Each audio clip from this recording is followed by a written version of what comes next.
Okay. Good morning. As I was introduced, Srini Koushik. I run NTT Innovation Institute. And let me just start off by saying, if I had a choice between my presentation and a masseuse, I know what I'd be picking. So thanks for being here and actually coming out to listen to us. Before we get into a lot of what I'm going to walk through, I wanted to give you an overview of NTT because people recognize the word one way or the other in some parts of the globe, but not well recognized in the Valley probably. But let me give you an idea as to what NTT looks like. NTT is actually more than a telecom. We are one of the largest telcos in the world.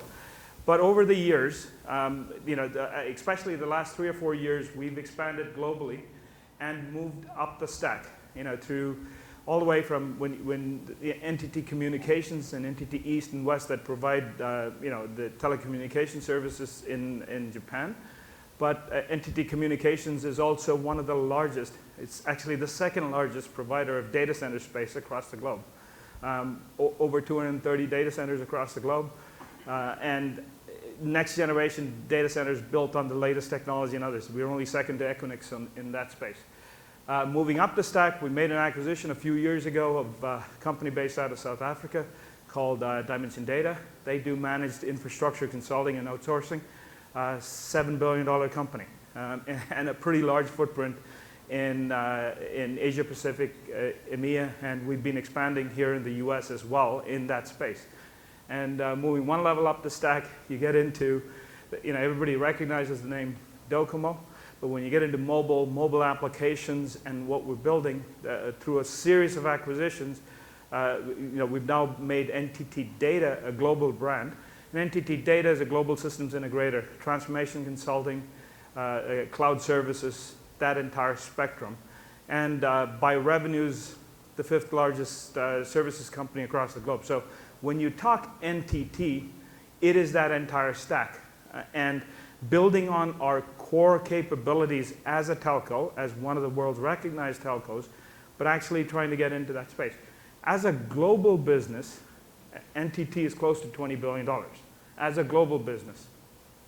Right? So this is outside of Japan. And Japan, clearly, we're one of the most recognized brands for many, many decades. So that brings it to what am I doing up here? You see the block at the top. It's called, so what NTT did was, as part of their global expansion, they set up a global R&D operation here in the Valley. And our mission, and it's named NTT Innovation Institute Incorporated. That's why the NTT iCube logo. And my mission, I run that organization. My mission is to build IP for enterprise customers. We take, we build the IP in association with a lot of the startup companies in the Valley, and we take these solutions to our enterprise customers through one of those 3 brands, either NTT Data or Dimension Data or NTT Communications. So that's our distribution channel, and we are building that IP that's shared across those 3 companies. So it's a very innovative model that's been set up in here where they isolated what we are working on so that we could focus on the next 12 months, the next 18 months, and go beyond what many other people do, which is set up a small outpost here in the Valley with 3 or 4 people looking and scouting for investments. We're actually doing that, but we're also in the game building solutions for this. So I have a team of about 50 people here in the Valley. Our offices, so back to recognizing what the front door looks like. Our office is driving up 101, right next to the Four Seasons. That building, you will see NTT Group, right? That's our head office. Our business development person sitting right down there, Tak Nishimura. His contact will be at the end. So that gives you all of the coordinates to where you could connect to. So let me tell you a little bit more about what we are working on. So we're building IP, so let's talk about what we're working on. So I know platforms today is an overused word, but our mission is to build platforms that our enterprise customers can use, enterprise IT customers can use to navigate the world of the cloud and in that space. So we're primarily working on 3 platforms that I'll give you a little bit of overview of. In that blue corner up there, part of a platform is how am I going to take it to market, what type of services are bundled around it and others. That's where our operating companies come in. We believe that we, as a carrier and the work we've been doing in this space, we have a lot of core IP that we've built, but we're the first to recognize that there's a ton of innovation that's going on in the Valley. So we're partnering with various companies. So we've been in operation since May of last year. We're just out with our first platform. We've got beta out and just got in the process of onboarding our first customer onto that platform.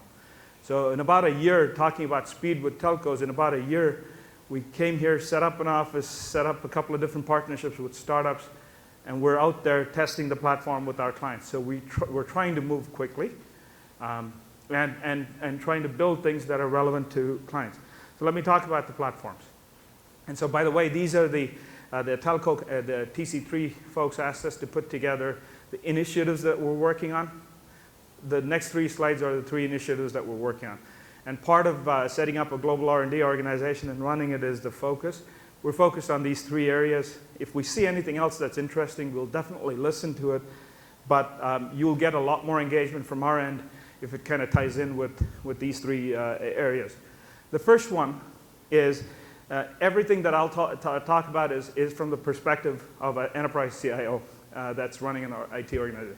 First one is a lot of people talk about the cloud, but very few people focus on the fact that, like many good CIOs, have spent years and years building up their capabilities in the traditional world. Whether it's if you're doing IT systems management or incident and problem management and others, whether it's the ITIL capabilities or any of those things, they've matured this over the years. You throw something like cloud in the middle of it, everything breaks.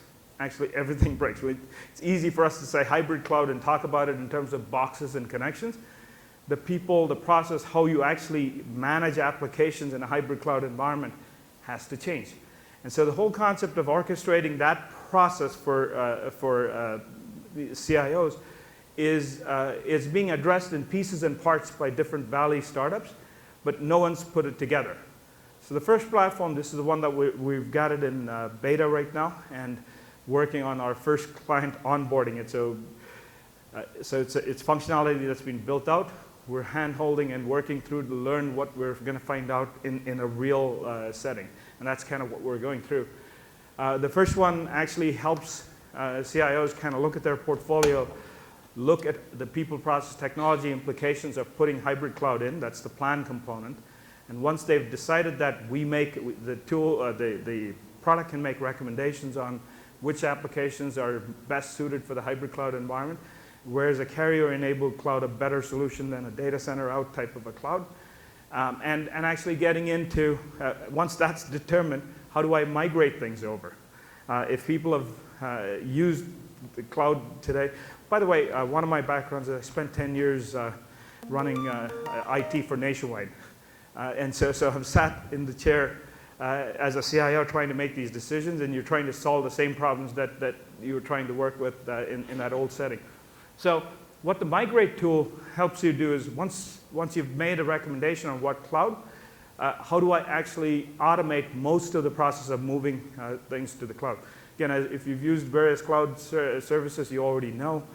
Amazon's setting the pace, Google's following very quickly, but what a mid-sized server means in Amazon is not the same as what Google says, or is not the same as what we do in NTT in our cloud offerings.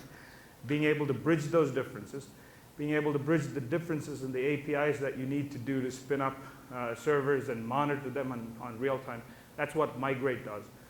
So what we did was we took the first 2 components, plan and migrate, built it out. We've worked with a Silicon Valley startup to help us get up to speed in a couple of those components. That platform with plan and migrate is ready. We've put it out in front of our clients, and the center that we've got in Palo Alto is actually a customer experience center. So we typically have 1 or 2 enterprise customers visiting that center every week. So they've been seeing the development of this product over the last 6 months. They've seen the evolution of it. We've had people step up and say, like, whenever it gets to this stage, come and show it to us. That's kind of how the first beta client came up. We have a roadmap that goes for the next 18 to 24 months of very distinct capabilities that are going to get added. And we're in the process of looking at a variety of startups to be able to figure out what fits in and where. So that's our first one in cloud. The second, and by the way, these slides are intended to be very high level. We require, as we work with startups, we sign the NDA because they get access to our IP and we work through it. So clearly that process will go through. This is one that we're very excited about. It's our security platform. It's called the Global Threat Intelligence Platform, right? And as a carrier, you have a visibility into the traffic that's going on across the globe, where we're now taking it and combining it with some of the R&D that we've worked on in our labs to be able to detect what malware traffic patterns look like, or from what does a map of threats look like. There's several companies in the area that are working on this, and we've been talking to them to figure out who to partner with. But this is pretty exciting because from a CIO standpoint, this starts giving people a more proactive view. So our second version of this, we're looking at taking this software, putting it on an appliance, and if you put it into the core of that network, you can actually start looking at what type of traffic hits them, and be more proactive about handling those. So the Global Threat Intelligence Platform is our second platform. We are working feverishly to get something out there by the end of this year, and start demonstrating it. But if you actually walk into our center, you can actually see the current version of it running on our screens. Right? It's a visual representation of what's going on. And as part of any platform that you're building, a big part of it is what ecosystem you're working with. And one of the nice things is being part of NTT is we've got, and Dimension Data and NTT Comms, that whole stack you saw, is, as an example, we're Cisco's largest reseller in the world. We're EMC's second or third largest. So, when you have McAfee and Symantec and others. And so what happens is, as we show it to some of our security partners who focus on desktop security, they see the value in it and they want to start sharing what data they're collecting so that you have a more comprehensive picture of not just the network, but what's coming in from the desktops and what they're seeing in terms of traffic patterns that go in there.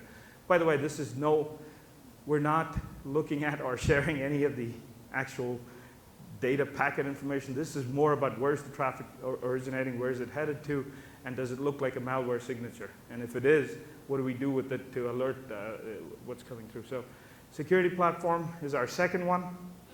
And our last one is Elastic Service Infrastructure. Again, just to make sure that everybody's happy, this is where NFV and VFN and all of those things actually start factoring in. The problem we're trying to solve here is when you look at it from an enterprise standpoint, while there's a lot of benefits and there's a lot of software-defined components that have been driven into the data center, the edge of the network still continues to be manual. With some really cool products out there, but it continues to be manual. And from a historical standpoint, we're one of the first, like my team here built one of the first SDN gateways that's operational in the production network. In our NTT Comms network, it's there. So we're taking the SDN learnings that we had as part of that, and looking at how we relook at the edge of the network and make it more software defined, and bring that in. Again, all of these platforms start building on each other because the prototype that we've got running, what you would see is like from an edge standpoint, we simulate a DDoS attack on a node, and we show how you bring up a console and you're rerouting the edge in a software. In a matter of minutes, the traffic is compartmentalized and it's rerouted. So again, the common thread I want people to take away from all three of these platforms is all of them are focused on solving enterprise customer needs. So we don't have any B2C type of solutions that we're working on. They're focused on solving enterprise needs. 2, we're taking a very incremental approach to building it out. We have a roadmap that's 3 years later, but we want to be 3 and 4 years long. But we are trying to get the solution out there as quickly as possible so that we can test the market, see where it is, and make changes to the roadmap as required. And then 3rd, which is the most important component of this, is we are the first to admit that we don't have all the answers. We definitely don't. Even for these 3 pictures, we know what needs to get solved, but we know that we've got very smart people working on pieces and parts of this problem, and that's part of this pitch, to come back here, talk to the startup community and say, if you want to find out more, or if you have questions around how you can partner with us, it's there. This is in these 3 areas. This would be a good way for you guys to engage with us. And once, as I pointed out, once we build these solutions, the first beta customer I talked about for our cloud product is an NTT Communications customer. So I don't have a sales channel to go talk to clients directly, but I've got 3 fantastic sales channels that I work through to be able to take things to market. Those are the 3 initiatives that we're working on for 2014. We have more coming up in 2015 and others, but we want to make sure that we get a few successes with this. And hopefully next year we'll have a couple of different partners up here with us to talk through it. The 2 that we're working on right now, again, if people want to know, we've actually used both Okta and a company out of Santa Clara called Clicker as part of our solution. And we've got a list of people running from Docker to Elastic Box and others that we've got, we're right now finalizing deals with them to be able to go take it to market. Here's our contact information. You don't see my name up there because I'm the R&D guy. I'm the engineer who's supposed to be focused on talking to clients and building solutions out. But TAC partners with us very closely. TAC is part of NTT Group. You should try to reach out to him. He's right here in San Jose, and that would be the best way to get a hold of us. So great. Let's see if we have any questions and answers for you. And I know I'll throw up a question or 2. I think it makes sense for TAC. Did you stand up just so everybody knows where TAC is? TAC Nishimura, everyone? Great. So the mics are open. If you have a question for NTT, please walk up and ask it. I'll kick it off. I was interested in the security slide because we're hearing more and more about security right now. So a couple things. Is this a reactive initiative? Like, wow, there's so many breaches happening. We have to build. This is jumped to the forefront, or was this something that was always kind of on the roadmap? No, it's actually both. We've been talking about this for a while. It's both. You want to be timely in the marketplace. Yep. Unfortunately, it's bad breaches that make this very visible. Yep. But for us, it was more, we were starting to look at, whenever we're building platforms, you start from the fact of what do I bring to the table, right? Because if there's no core value you're bringing in, your ability to pull together a platform is minimal. As a telco and as a carrier, we felt that knowing how traffic flows across the globe, right, as a global carrier, that was something that we knew we could bring in. Plus, some of the research that we had done in malware analytics was there. So that's the core we're building on, and the other gaps we can go to people like McAfee and others to fill them. I like pulling up all the ridiculous jobs I've had in my youth when I'm on stage. So one of the things I did was I sorted mail for Canada Post over the Christmas rush as a college student on the night shift. And the Publisher Clearinghouse mail that arrives at your house and says, congratulations, you're probably a winner, just do this. You know that's junk when it arrives at your door, but you really know it's junk when you're looking at 5 carts of it in a row, like just you're pushing them down the aisle, and you're looking at maybe 40,000 of these certain winners. So I think that's kind of one of the unique things as a carrier you have to see, listen, this is probably junk because the odds are that this kind of volume is a signal of a security breach or a DDoS attack or something like that, right? Yeah, exactly. So you have that volume of data. Yep. The partners that we partner with help us kind of narrow it down to what is junk and what is real things that we need to focus on. Yep. And then you turn around and say, okay, with this insight, how do I actually help an enterprise CIO solve the problems that he or she is dealing with on a daily basis? That's the model we use. So a lot of the big threats that hit Oh, sorry, you got a question? Go ahead. Yeah, there's a question, sir. Actually, if you hold, I'm going to ask one more on security, and then we'll go to you, okay? So all the big threats that hit, a lot of them are coming from different regions and countries outside of Japan, not domestically generated.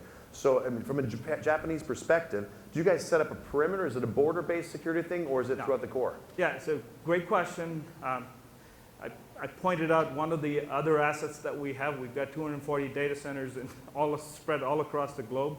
So our ability to set up a network of sensors, a network of points to capture data and consolidate it is important. And as we do that, we're working through. So this is both a security problem, but it's also a big data problem for us. So we've got a ton of machine learning going on in the background. So I didn't point it out as an initiative, but all three of those platforms require pretty large scale machine. It's not the Great Firewall of Japan. It's, so it is a net. It's actually a net to catch traffic patterns and then translate it into where's it originating, how do I start dealing with it. Great. Yeah, sorry. I'm asking about the third platform you have. I have a couple questions. Yep. One is, what type of use cases that you have for those platforms that you are doing right now? Yeah. When you look at it, like for example, GCP and some others. Mm-hmm. The other question is, what kind of a partner you're looking for? I know that you talk about the smaller one. Are you working with this large partner like you see here, Huawei, Cisco, you work with them so closely. Right. But they already have this NAV platform. Are you looking at those and incorporate into your lab and try it out? Yes. Okay. Great questions. So I'll answer the second part of the question first. Absolutely. Juniper, F5, all the large partners, because they're actually creating this. So if one of the things that's happening in that space is everyone's going away from hardware into software. Juniper's DDoS detection thing, they're moving it into software. That gives us an opportunity because it kind of sits on top of what we're working on to say, which again, so first question answered, we do work with all the large carriers who are more focused on the software side, F5, Juniper, Cisco, the conversation that started. The third platform you have, the Right. NAV. I'm sorry?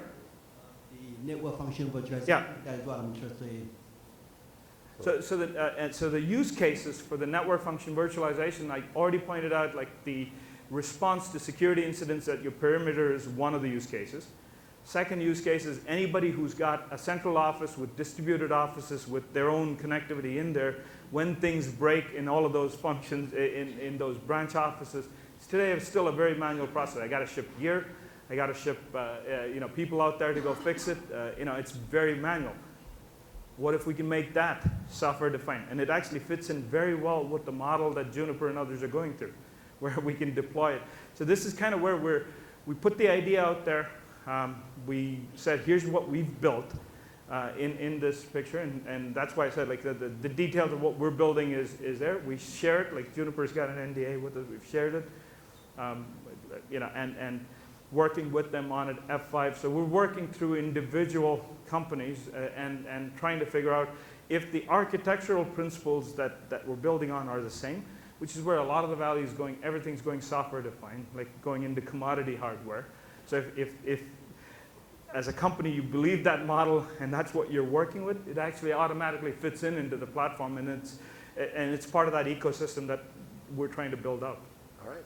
So, thank you. Ladies and gentlemen, Srini Koushik from NTT. Thank you, Srini.